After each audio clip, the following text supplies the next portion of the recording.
this is, I guess, a day of mixed emotions for all of us in a way. It's, with a lot of sorrow that we mourn the passing of Leslie last fall, but I think with great pride that we're able to honor his memory by dedicating this room this year.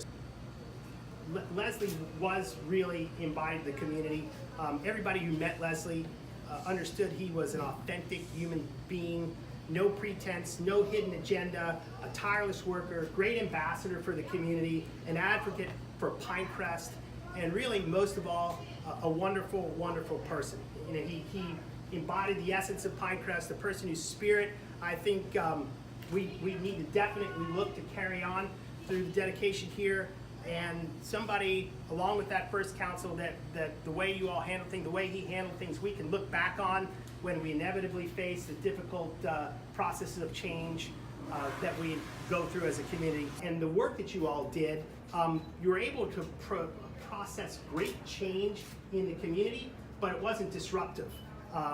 Literally transforming kind of a neighborhood into a village. This park is a great example, the room is a great example, all of our athletic facilities, the gardens, the community center, and all these accomplishments were really difficult if you remember. I mean, we started to talk about Village Hall and how many places we looked at all those types of things. And without those things, I think the community would be a completely different place. When I started to think about running for Pinecrest, I remember the first time I ever saw anything connected with Leslie. I remember it to this day. I was driving down 77th Avenue, right by Palmetto at 120th Street, and there was a sign, a post, and it was this smiley face in color of Leslie Bowe running for Pinecrest Council.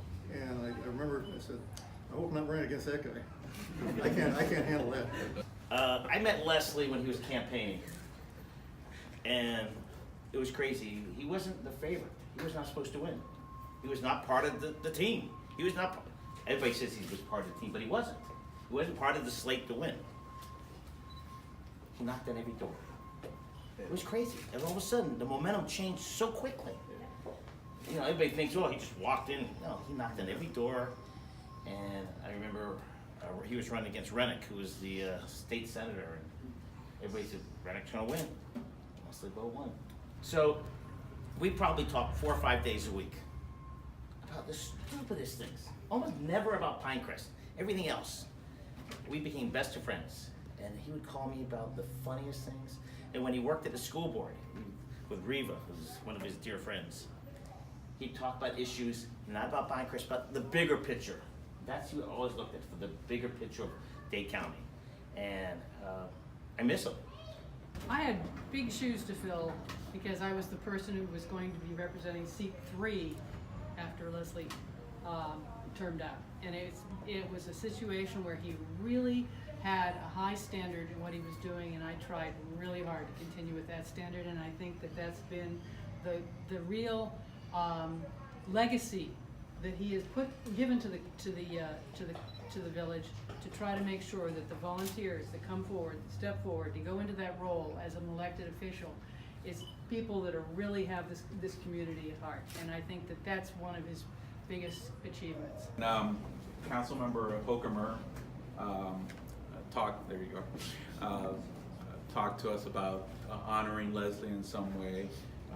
We talked about the different venues, and we concluded that this venue was perfect because Leslie was part of the council when this facility was dreamed up, and he was here for the groundbreaking, as Vice Mayor Hingston said, and for the dedication.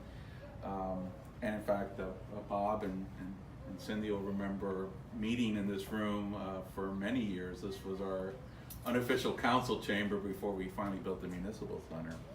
But my favorite memory of Leslie at this venue, you've heard references to the 10th anniversary in 2006, and it was a grand affair that we put together, and Leslie really led that effort.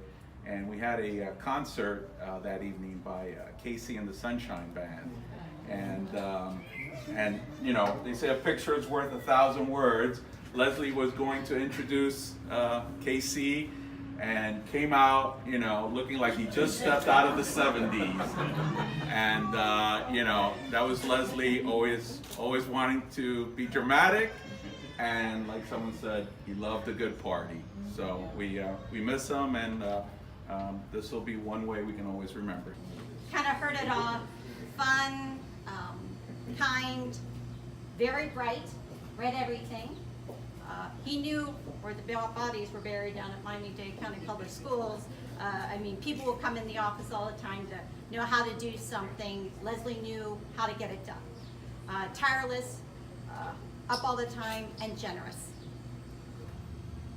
And the fact that he is being remembered somehow with a room in the city that he helped to the village, he helped create, I think is a beautiful gesture that the council